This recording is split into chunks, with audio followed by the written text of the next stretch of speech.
Percorrendo o caminho interior, a parábola da figueira, exortação à vigilância. Mateus, capítulo 24, versículos 32 a 44. Anteriormente foram feitos alguns comentários sobre os fenômenos interiores que precederam a realização espiritual. As Escrituras os descrevem simbolicamente como fenômenos sísmicos. Isso vem se convertendo numa fonte inesgotável de mal-entendidos entre os estudiosos e teólogos convencionais, limitados exclusivamente à letra dos ensinos, incapazes de captar o espírito que os vivifica. O estudante filiado a uma escola esotérica é advertido continuamente a superar o antigo hábito de tomar os ensinos ao pé da letra, a fim de alcançar o sentido espiritual que as palavras terrestres não podem descrever. A respeito da vinda do Filho do Homem, tentamos esclarecer que toda e qualquer manifestação de ordem espiritual se revela no interior do próprio estudante, devidamente ajustado mental e emocionalmente pelas fórmulas dadas por Cristo e pelas práticas recomendadas pelo esoterismo rosacruciano. É importante compreender que essas manifestações interiores não devem ser confundidas com fenômenos psíquicos, como a mediunidade espírita. Esta já foi denunciada por todos os mestres como um método negativo para se adquirir conhecimento dos mundos materiais. É considerada como um antimétodo, uma vez que anula e acaba por destruir o bem mais precioso que o espírito conquistou em sua marcha evolutiva, a consciência. As manifestações de ordem superior são provenientes do próprio espírito do homem e manifestam-se internamente, sendo nesse nível que devem ser captadas e vividas pela sua consciência. A verdadeira espiritualidade será sempre o resultado da expansão e elevação da consciência como resposta natural a um preparo superior inteligente e persistente. Se toda ação provoca uma reação, torna-se perfeitamente compreensível que a preparação esotérica também provoca reações proporcionais derivadas desse nível misterioso e oculto que todo homem traz encerrado em si mesmo. No mínimo, seria pouco inteligente esperar a reação de uma ação que não foi praticada, que talvez exista como uma boa intenção mental ou capricho intelectual. Como seria tolice esperar pela colheita de uma seara que nunca foi semeada? Toda a ação legítima praticada pelo aspirante, com o intuito de dinamizar seu poder espiritual, obrigará sua divindade interior a dar-lhe a resposta correspondente. Os evangelhos confirmam a existência desta lei extraordinária ao descrever a parábola do filho pródigo. Quando este resolveu retornar à casa do seu pai, ele de longe o viu e veio ao seu encontro. A iniciativa deve partir do homem, não do espírito, pois será ela que comprovará o seu amadurecimento anímico ao revelar seu interesse pela vida espiritual. A humanidade está vivendo os últimos dias de uma época difícil, prevista há mais de 2000 anos atrás pelo Espírito de Cristo, pelos apóstolos e especialmente por São Paulo. De um lado surgiu os falsos cristos e falsos profetas, e com eles as falsas doutrinas que enganam e desencaminham muitos. Do outro, a sociedade defronta-se com dois sérios problemas responsáveis pela decadência moral e pela anulação da consciência humana: as drogas e a promiscuidade sexual. O autor não é pessimista, portanto não tem a intenção de desanimar os candidatos desejosos de entrar no caminho que conduz à verdade. Contudo, julga necessário esclarecer que o caminho do ocultismo não é florido e romântico, como apregoam os corifeus do espiritualismo moderno. A via que leva à conquista de si mesmo e, consequentemente, a Deus, tem seu início no próprio estudante. Não é uma via fácil, é áspera, apertada e cheia de ciladas. Antes de chegar ao reino da luz ou santo reino, que aguarda todo o aspirante sincero, é imprescindível que este eleve sua consciência bem acima do nível comum em que se encontra a grande maioria dos homens.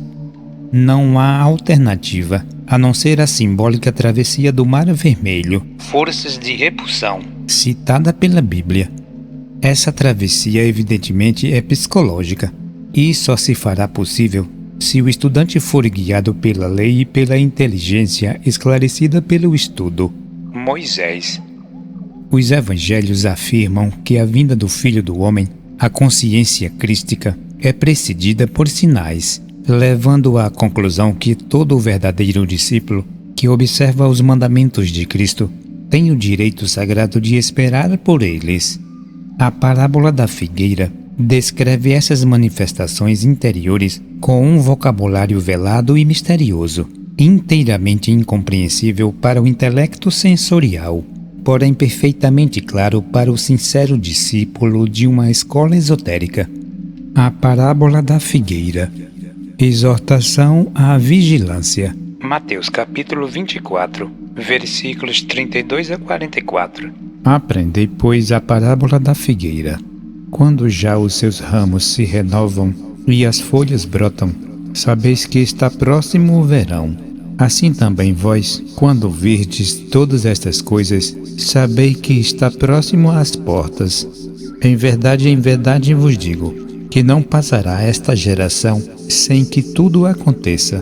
Passará o céu e a terra, porém as minhas palavras não passarão. Mas a respeito daquele dia e hora, ninguém sabe, nem os anjos do céu, nem o Filho, senão somente o Pai. Pois assim como foi nos dias de Noé, também será a vinda do Filho do Homem. Portanto, assim como nos dias anteriores ao dilúvio, comiam e bebiam, casavam e davam-se em casamento, até ao dia em que Noé entrou na arca, e não o perceberam.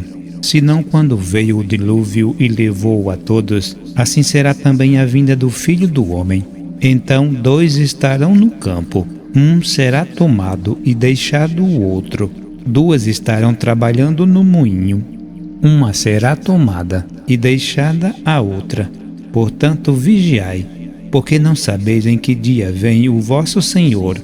Mas considerai isto: se o pai de família soubesse a que hora viria o ladrão, vigiaria, e não deixaria que fosse arrombada a sua casa. Por isso ficai também vós apercebidos, porque a hora em que não cuidais, o Filho do Homem virá. Palavras-chave: a figueira, o Filho do Homem, o dia e a hora, os dias de Noé e os dias do Filho do Homem. 2 estarão no campo e 2 estarão trabalhando no moinho. Exortação à vigilância. A figueira. Quando os evangelhos fazem referências aos jardins, campos de cultura, vinha, figueira, etc., refere-se de forma velada ao plano vital, Jardim do Éden, e ao corpo vital ou etérico do homem. Quais as razões que levaram as escolas esotéricas, que escreveram estes livros misteriosos, a considerar o reino vegetal como símbolo desse veículo? Segundo os ensinos da sabedoria ocidental, o corpo vital é a contraparte material do segundo aspecto espiritual do homem, ou seja, o espírito de vida, o veículo que deve ser organizado e espiritualizado para transformar-se no traje dourado de núpcias, ou corpo espiritual, sobre o qual a consciência do homem afirmar-se-á definitivamente, conquistando a imortalidade consciente. Este traje não é uma promessa vaga que só se cumprirá num futuro distante. Ele já é empregado na atualidade por todos os auxiliares invisíveis, como o será também por toda a humanidade no futuro período de Júpiter. Deve-se levar em conta que o corpo vital tem íntima relação estabelecida em tempos imemoráveis com o Espírito de Cristo. No período solar, quando o Espírito virginal, homem, recebeu o germe do corpo vital, proporcionado pelos senhores da sabedoria, e o germe do espírito de vida foi despertado pelos querubins, a humanidade ordinária desse período eram os arcanjos. uma onda de vida superior à da atual humanidade, a qual o Espírito de Cristo pertence como o mais elevado iniciado. Nesse período, o homem atual viveu a fase vegetal da sua existência, que não deve ser confundida com os vegetais atuais. Nessa época, sua consciência era obscura, análogo ao nível de consciência dos vegetais atuais, consciência de sono sem sonhos. Portanto, não é difícil compreender que os dois principais, o espiritual e o etérico, estão intimamente ligados por terem sido despertados às suas respectivas funções no mesmo período. A escola dos Rosa Cruzes, uma das mais avançadas no círculo invisível, foi a única que revelou a identidade de Cristo e o grande mistério que o relaciona com o homem. Unicamente ela deu informações precisas sobre a posição que este grande ser ocupa no atual plano evolutivo. Cristo é o iniciado mais elevado do período solar, cuja evolução o unificou com o segundo aspecto da Trindade Divina, o Deus do nosso sistema solar, sendo chamado por essa razão o Filho, expressão da sabedoria e do amor de Deus. No homem ou microcosmo, há uma réplica dessa mesma vibração superior num grau bem menor, evidentemente, mas perfeitamente afinada com o segundo aspecto macrocósmico. Portanto, seu espírito de vida, segundo o aspecto da sua trindade individual, também é uma expressão do amor e da sabedoria de Deus. A confirmação dessa ideia é encontrada no Evangelho de João, quando o Salvador diz aos discípulos de todos os tempos que eles haveriam de receber daquilo que é dele, deixando claro que estava se referindo a essas duas faculdades superiores, amor e sabedoria. Como reflexo de consciência, o homem reflete imperfeitamente essas duas faculdades espirituais citadas acima. No seu respectivo nível, elas são perfeitas e imaculadas, porém a consciência relativa do homem ainda não tem acesso a este plano. O amor, um dos atributos mais elevados do espírito de vida, é refletido no mundo físico por meio do éter de vida, uma das 4 forças etéricas que compõem o corpo vital, responsável pela procriação e pelo sexo. Desta forma, o que o homem comum chama de amor nada mais é do que a expressão dos seus desejos libidinosos, que encontram expressão através deste éter. O homem terrestre confunde amor com sexo, embora possa haver, se bem que raramente, sexo com amor. Nos homens e mulheres mais avançados, o amor do espírito consegue expressar-se superando o amor carnal e sensual, capacitando-os a realizar grandes devotamentos e sacrifícios.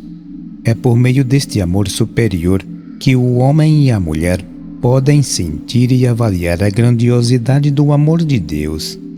Com o segundo atributo acontece algo semelhante. O homem confunde cultura intelectual com sabedoria, enganando-se lamentavelmente. Ele não sabe que somente uma legítima escola esotérica poderia esclarecê-lo que esta não é uma aquisição externa que se apanha nos livros ou pela adoção de ideias relativas.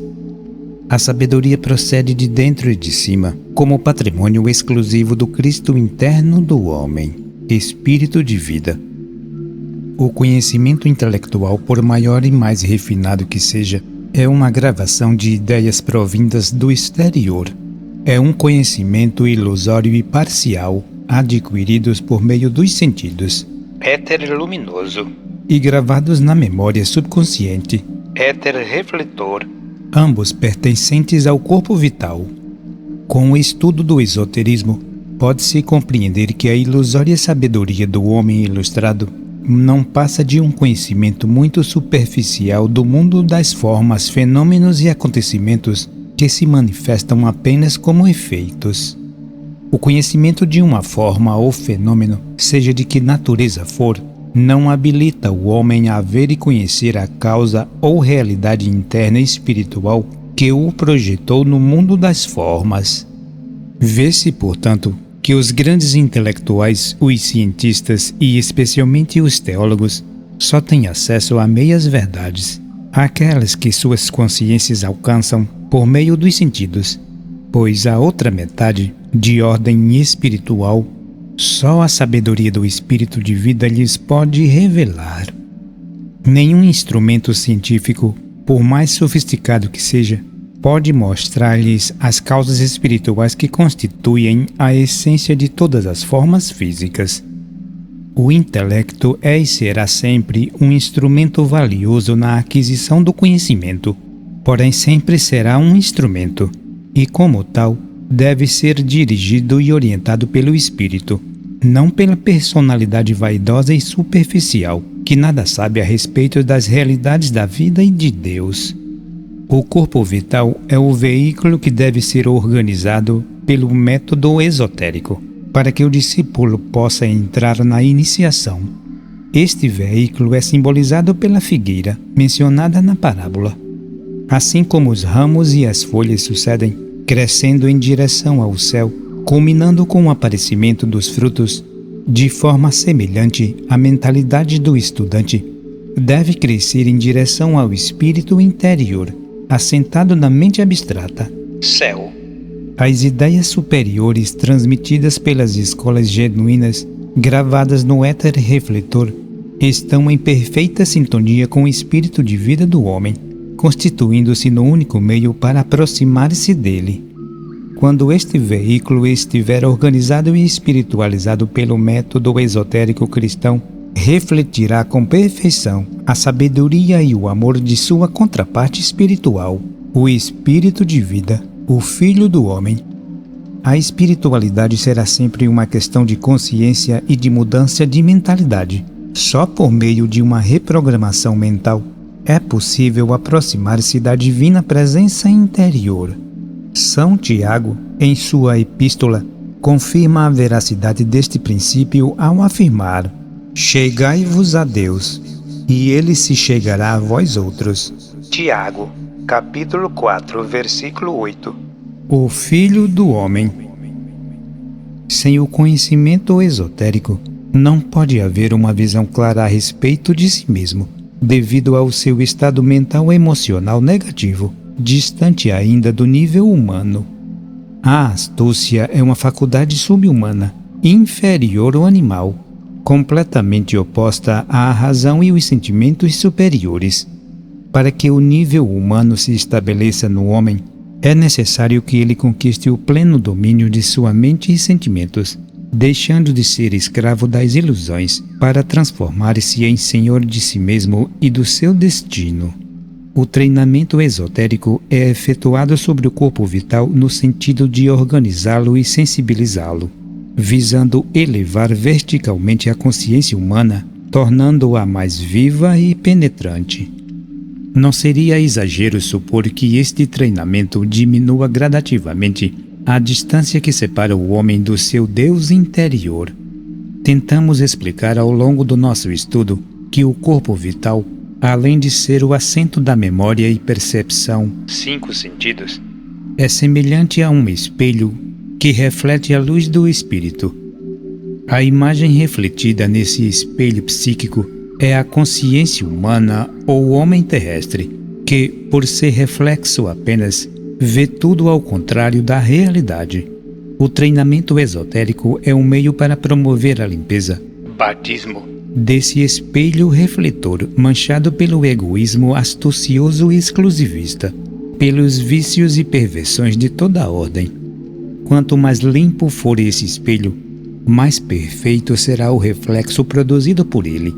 Assim, tornar-se-ão mais profundas as conclusões a que o reflexo poderá chegar.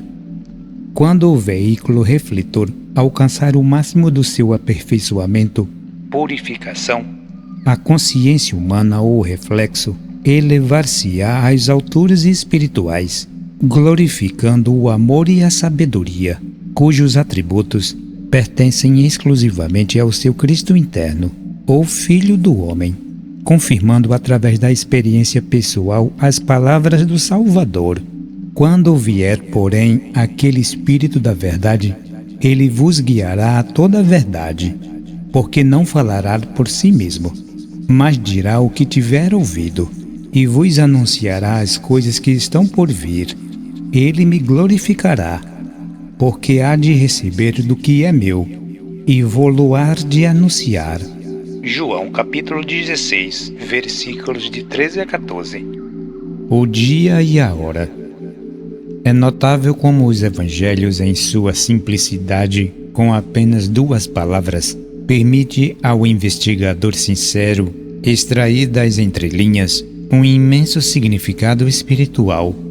Dia e hora são sinônimos de tempo, e, enquanto nas dimensões superiores ele não existia, no mundo físico ele tem uma importância fundamental.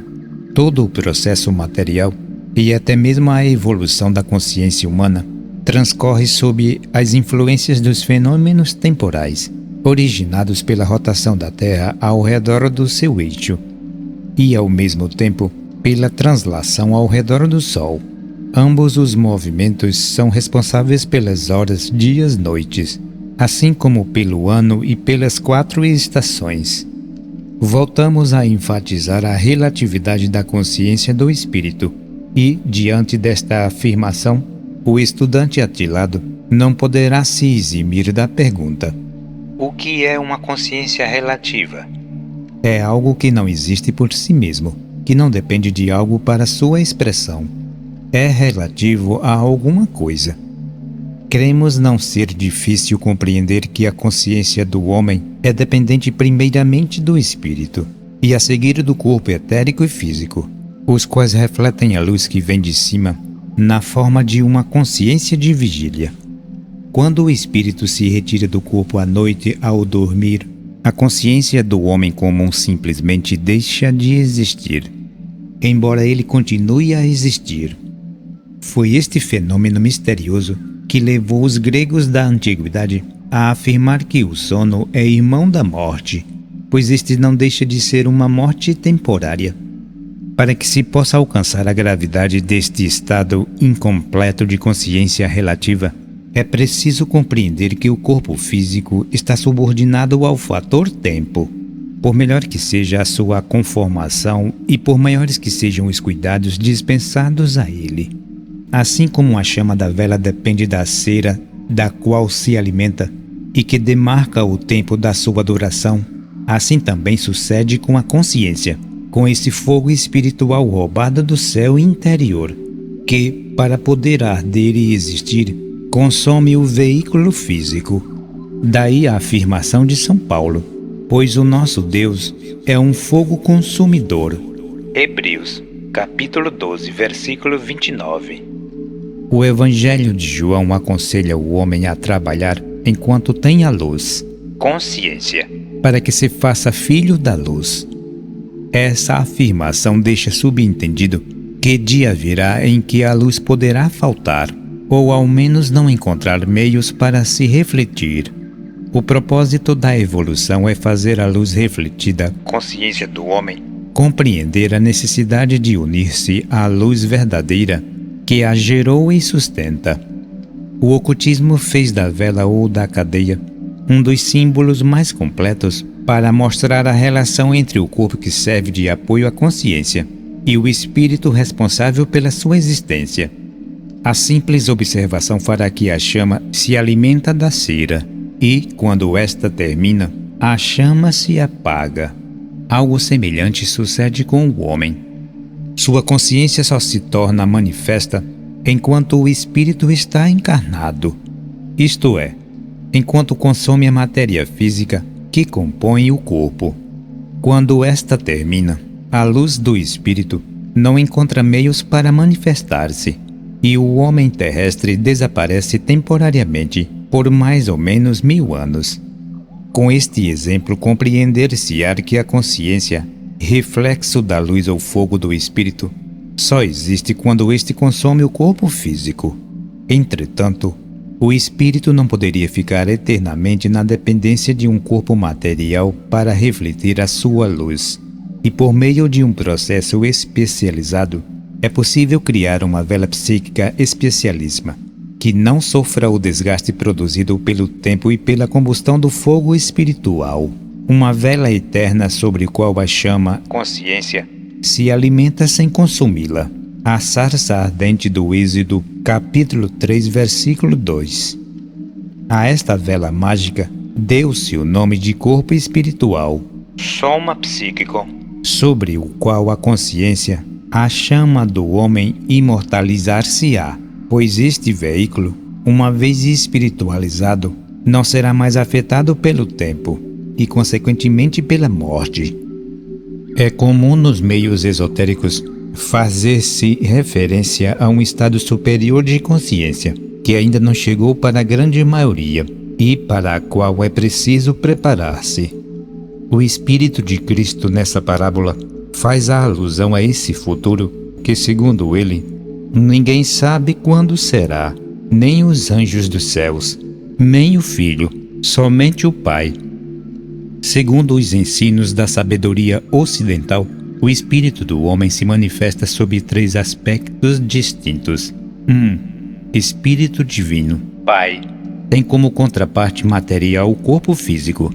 Seu atributo espiritual mais elevado é a vontade, que só é confirmada quando se realiza um ato correspondente. O Espírito Divino é responsável também pelo fator de solução, por meio da qual as formas são dissolvidas quando atenderam suas finalidades. 2. O Espírito de vida, o Filho, tem como contraparte material o corpo vital. Seus atributos mais elevados são a sabedoria e o amor. Esse aspecto do Espírito é responsável pelo fator preservação, que procura conservar todas as formas, especialmente aquelas que são veículos de consciência. 3. O Espírito humano, Espírito Santo, é o poder criador que encontra a expressão por meio do pensamento e do sexo, e tem como contraparte material o corpo de desejos. É o aspecto espiritual responsável pela criação, por meio da qual todas as formas vêm à existência, inclusive o corpo espiritual da ressurreição. O mundo físico é a escola de Deus. Sendo assim, é de esperar-se que, por meio do seu intermédio, o homem desenvolva as aptidões que o classificarão para receber a herança divina que lhe é destinada. Entre os vários exercícios recomendados pela ciência esotérica, encontram-se aqueles que desenvolvem um atributo espiritual mais elevado do homem, a vontade.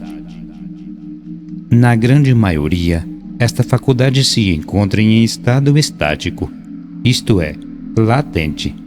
A dinamização dessa faculdade só se torna patente quando o homem impõe aos desejos inferiores o poder da sua vontade, obrigando-os a se curvar diante da sua soberania. Todos os estudantes práticos conhecem bem a luta que travam em seu interior quando se decidem dominar seus pensamentos e sentimentos negativos por meio desse poder espiritual. A vinda do Filho do Homem dar-se-á não necessariamente num determinado dia e hora, mas sempre que o Espírito estiver encarnado, isto é, numa condição governada pelo tempo. O trabalho de realização espiritual efetua-se no mundo físico, não nos planos espirituais. Portanto, só o Pai, Espírito Divino, sabe qual é esse dia e hora. Ou seja, quando a vontade do homem se fizer ativa, trabalhando na direção desse novo estado interior que habilitará a entrar nos planos espirituais, seria impossível viver conscientemente nas regiões espirituais sem ter capacidade para atuar livremente. Os homens realizados espiritualmente já vivem nas condições que o futuro trará a todos. O indivíduo será sempre a expressão dos seus pensamentos e sentimentos. Entretanto, quando realizado espiritualmente, é a expressão suprema dessa criação. Ao empregar conscientemente a sua vontade na direção de uma causa superior e espiritual, toma o destino em suas próprias mãos, e o fator de solução não terá mais poder sobre a sua consciência. A vontade confirmada por atos a emancipar do corpo físico e o espírito de vida unindo-se a ela, a preservará para a vida eterna. Os dias de Noé e os dias do Filho do Homem. No futuro período de Júpiter, o corpo vital completar-se-á, transformando-se no veículo mais denso dessa cadeia, possibilitando a toda a humanidade atuar conscientemente sobre uma base etérica. A morte, portanto, terá deixado de existir por não exercer nenhum poder sobre este, que será altamente organizado. Este período ainda não chegou, evidentemente. Entretanto, é possível viver conscientemente nas condições que prevalecerão nesse futuro estado. Os irmãos maiores, os auxiliares invisíveis e mestres autorizados, de uma forma geral, são a prova disso. O método cristão e esotérico de desenvolvimento atua diretamente sobre o corpo vital no sentido de acelerar o seu aperfeiçoamento, transformando-o num veículo independente do corpo físico e sobre o qual a consciência libertar-se-á definitivamente. Portanto, somente nessas condições superiores será possível entrar no processo iniciático. Semelhante à figueira, que na primavera lança novos ramos e novas folhas e por fim os frutos, o corpo vital também está destinado a frutificar ou produzir novas condições para um futuro não distante. A história de Noé e do dilúvio descreve simbolicamente a época que antecedeu a atual, a época Atlante. Nela vivia um homem sob uma densa e pesada atmosfera de neblina. A água estava toda em suspensão, e os seres daquele tempo respiravam por meio de guelras, semelhante às dos peixes. Só no final desta, os pulmões começaram a se desenvolver, o que permitiu aos mais avançados da humanidade salvarem-se em sua arca individual, a caixa torácica que encerra os pulmões, quando pela primeira vez puderam respirar livremente o oxigênio e subsistir nas novas condições físicas. Quando Cristo faz menção aos dias de Noé, refere-se evidentemente a uma época passada, na qual o corpo vital produziu dois frutos valiosos, os pulmões. É do conhecimento dos estudantes rosacrucianos que toda e qualquer alteração física se processa primeiramente no corpo vital e, secundariamente, no corpo físico. Portanto, os pulmões, tais como os conhecemos hoje, surgiram como fruto de uma causa espiritual estabelecida antes, o que permitiu ao veículo etérico organizar estes dois órgãos preciosos que introduziram o homem na atual época ária. Diz a parábola que nos dias do Filho do Homem sucederá algo semelhante ao passado. Porém, desta vez não se trata da criação de novos órgãos físicos, mas de um novo corpo psíquico formado de éter, um corpo espiritual superior, que começam a se formar nos mais avançados, e alguns pioneiros já o possuem. Os aspirantes à vida superior recebem das escolas autorizadas as instruções superiores para acelerar o desenvolvimento desse veículo, tomando como base os Evangelhos de Cristo e a filosofia rosacruciana. Assim como o surgimento de novos ramos e folhas da figueira indica a proximidade da primavera, sucede o mesmo com os ensinos e ideias, sementes, transmitidos pelas escolas quando caem numa boa terra psicológica. Eles produzirão reações espirituais, anunciando que o reino de Deus ou Espírito está próximo às portas da consciência. O reino dos céus é semelhante a um homem que semeou boa semente em seu campo. Corpo vital. Mateus capítulo 13, versículo 24. Exortação à vigilância. Entre as várias advertências feitas por Cristo, há uma em especial que deve estar sempre presente na mente dos candidatos. Esta foi feita aos discípulos de todos os tempos, alertando-os a vigiar e orar para não entrar em tentação. Os aspirantes à vida superior devem considerar seriamente o significado das palavras do Salvador e, conquanto vivam no século XXI, época em que os pretensos mestres vendem seus serviços a qualquer preço. O sentido e original desta advertência continua o mesmo, e nunca se faz tão necessária sua compreensão como na presente época. Qual o significado esotérico da palavra vigiar?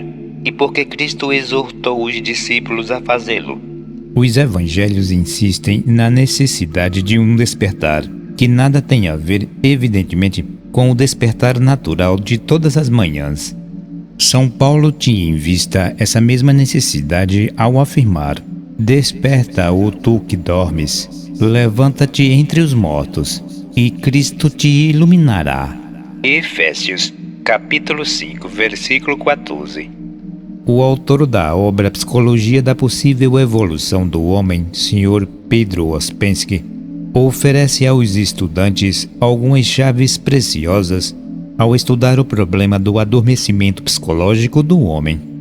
Diz ele que além dos dois estados de consciência, conhecidos como sono e vigília, há um terceiro estado praticamente desconhecido, o de sono acordado, no qual se encontra a grande maioria dos homens. O que significa estar adormecido ou amortecido, segundo o esoterismo evangélico? Significa estar identificado com o mundo exterior, completamente esquecido de si mesmo, gerando um estado anímico que se traduz por ausência de consciência.